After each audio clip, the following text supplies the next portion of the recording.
চারটা খুন একের পর এক হয়েছে। প্রথমে গণপতি চক্রবর্তী স্যারকে খুন করা হয়।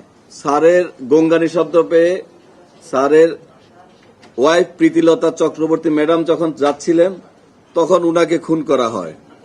উনার শব্দ পেয়ে মেয়েটা যখন আসতেছিলেন প্রার্থী চক্রবর্তী, এরপরে প্রার্থী চক্রবর্তীকে খুন করা হয়।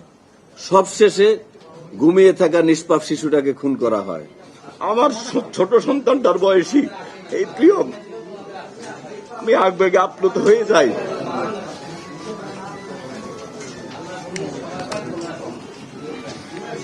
যে বাসায় ঘটনাটা ঘটে সেখানে আমরা ইয়াবা খাওয়ার আলামত পেয়েছি।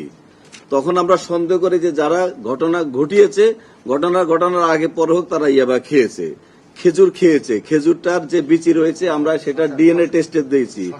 এরপরে ফ্রিজ থেকে বের করে শশা খেয়েছে, শশা অর্ধ কামড় দেয়া রয়েছে এবং তাদের বক্তব্যের সাথে এটা মিলে গেছে। তারা যখন খুন করে, খুন শেষ হওয়ার পরে তারা বলছে যে খুনিরা তাদের শরীর খুব উত্তেজিত ছিল, তখন তারা শশা বের করে শশা খায়। এরপরে তারা গোসল করে। ছোট ছেলেটা যে রুমে ছিল সেই রুমের বাথরুমে গোসল করে। প্রথমে সিদ্ধার্থ গোসল করে, সিদ্ধার্থ বের হওয়ার পরে মুগ্ধ গোসল করে। গোসল করার পরে তাদের ডাইনিং টেবিলে বসে তারা খেজুর খায়। সেখানে একটা বয়মে খেজুর ছিল। খেজুর খাওয়ার পরে তাদের কাছে একটা পিস ইয়াবা ছিল। সে ইয়াবা তাদের ডাইনিং টেবিলে বসে সেবন করে এবং ইয়াবার আলামত আমরা পেয়েছি। ইয়াবা সেবনের পরে সকাল হয়ে যায়, জুমার দিন ছিল। তারা অপেক্ষা করতে থাকে বাইরে লোকজন যেন কমে যায়। যখন জুমার নামাজের সময় হয় তখন তারা মুসল্লিরা নামাজে ব্যস্ত ছিল, রাস্তাঘাট ফাঁকা ছিল। দুইজন বাসার থেকে বের হয়ে সাথে লুট করে নিয়ে যায়। এর মধ্যে সিদ্ধার্থ, সে একটা স্বর্ণের দোকানের কারিগর, পিকে পাল জুয়েলার্সে 8 বছর যাবৎ স্বর্ণের কাজ করে। কাজে সে কোনটা স্বর্ণ কোনটা ইমিটেশন সে চিনে এবং একটা চুড়ি সে আগুন দিয়ে পরীক্ষা করে। আমরা যখন কালকে আলামতটা পেলাম যে একটা চুড়িকে স্বর্ণের চুড়ি কিনা পরীক্ষা করার জন্য আগুন দিয়ে টেস্ট করা হয়েছিল, তখন আমরা অনুমান করেছিলাম স্বর্ণের কাজে অভিজ্ঞ হয়তো কেউ থাকতে পারে।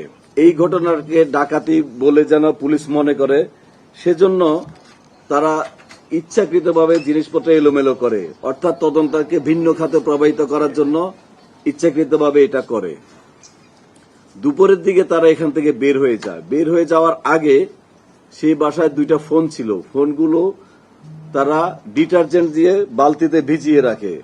ফোনে যেন কোনো ফিঙ্গারপ্রিন্ট না থাকে, তারা বলেছে তাদের স্বীকারোক্তি অনুযায়ী ফিঙ্গারপ্রিন্ট যেন না থাকে, সেই উদ্দেশ্যে তারা এটা পানিতে ভিজিয়ে রাখে।